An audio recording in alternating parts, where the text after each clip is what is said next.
Snubbed by Seychelles, President Danny Ford will meet Prime Minister Modi as the proposed joint naval base in the nation's Assumption Island is all but called off. Is India losing primacy in the neighbourhood as China makes gains? You can only buy a car if you show proof of parking space. Karnataka's Transport Minister proposes a solution to Bengaluru's jammed roads. And scaring kids with fictional characters could land you in hot water in Iceland. It's Monday, June 25th.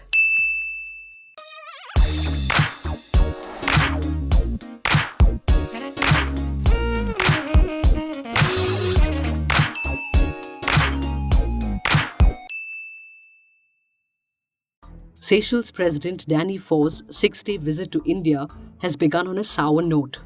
The government in Seychelles just days ago called off a 3,760 crore joint project with India to develop a naval base at the archipelago nation's Assumption Island. Why is this project important? In 2015, Prime Minister Modi visited the Indian Ocean nation and sealed a deal to develop Assumption Island as an Indian naval base. The project was significant in the context of China acquiring its first overseas military base in Djibouti, close to one of the world's busiest shipping lanes. The Assumption Island deal, though, soon ran into trouble, with opposition leaders in Seychelles coming out against the agreement, alleging loss of sovereignty.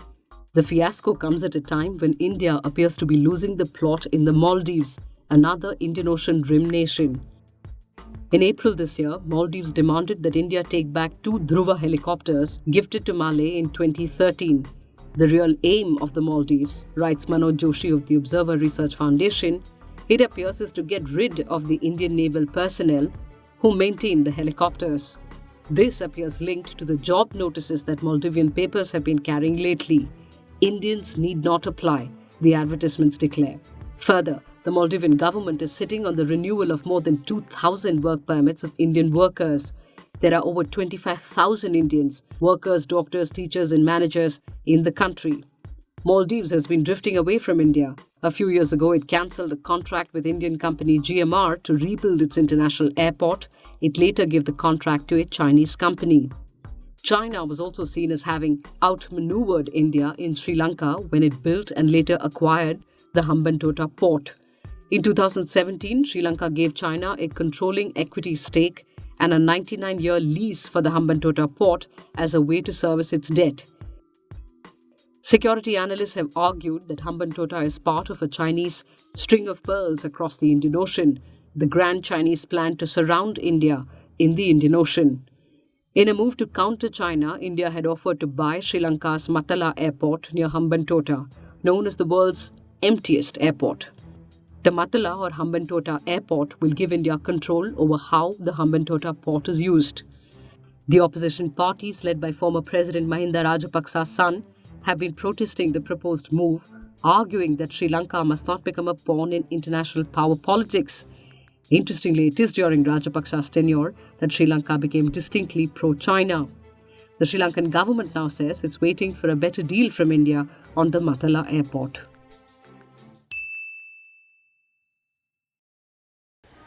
Different cities cope differently. Those who live Bengaluru's traffic nightmare often choose humor.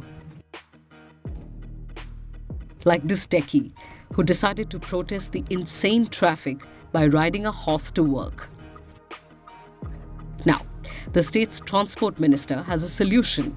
His department is considering a proposal to make it mandatory to provide proof of parking space if you want to buy a car. He may have drawn inspiration from Vice President Venkaiah Naidu, who as Urban Development Minister had proposed that the centre would make parking space availability mandatory for purchasing cars. That proposal was a non-starter. Now, there is enough anecdotal evidence of how bad the situation in Bengaluru is. Author Jeffrey Archer, on a book tour to the city, quipped, "A woman walking on the pavement overtook my car 8 times, and my car overtook her 8 times. 2 more times and we would have been engaged." Well, here's the quantifiable data. An analysis of data pulled by ride-hailing platform Ola from 110 cities across India shows Bengaluru has the slowest moving traffic. Vehicles in the city move at a poor 17.2 kilometers per hour. Bengaluru's average traffic speed dropped by a significant 3.2 kilometers per hour in 2017. The drop has been the highest in the country. Why is this happening? Advisor to the Karnataka government for traffic and transportation infrastructure, Professor Srihari says, most of Bengaluru's growth has been radial and nearly 60% of roads are narrow. Around 4,000 new vehicles are registered every day. Frequent junctions also bring down the traffic speed. In fact, on the outer ring road, the average speed is about 4.4 kilometers per hour. As per the 2011 census data, Bengaluru has a population of 8 million, with a projected increase of up to 12 million in 2018.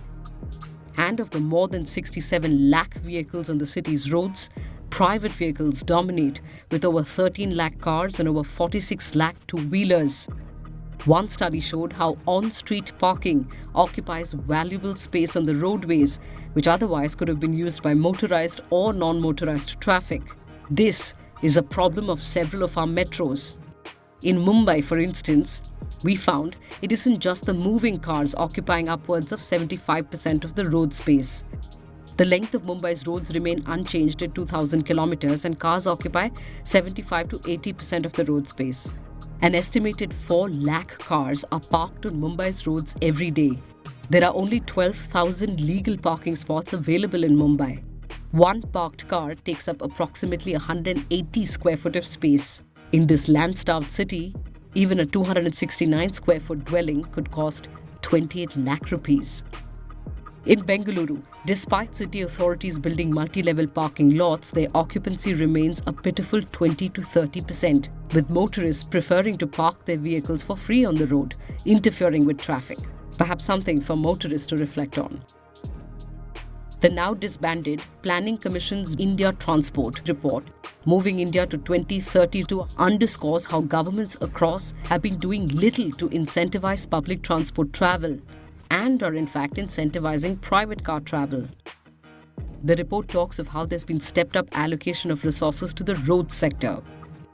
Cities, it says, have witnessed increasing usage of private vehicles because they are yet to develop adequate public transport systems to meet increased travel requirements. Since 1990s, the total number of registered motor vehicles has gone up from 21 million to 142 million, a more than six-fold increase. Two-wheeler private transport has gone up from 14 million to 12 million, a rise of more than 13 times. Share of buses has declined to 1.1% of all registered vehicles. In Mumbai, the 5 big-ticket transport infrastructure projects in the recent past have all been car-oriented.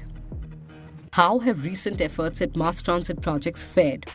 This data analysis by Mint on the impact of the metro on Hyderabad and Bengaluru traffic states that ensuring first and last mile connectivity remains crucial for the success of mass rapid transit systems such as metro trains, which is essentially how an individual gets from her home to the metro station and from her point of metro disembarkation to her office. And now for our Did You Know moment for today. Remember this Gabbar dialogue? जब बच्चा रात को रोता है तो माँ कहती है बेटे सो जा नहीं तो गब्बर सिंह आ जाएगा. Menacing, but bad luck to Gabbar, this would technically be illegal in Iceland.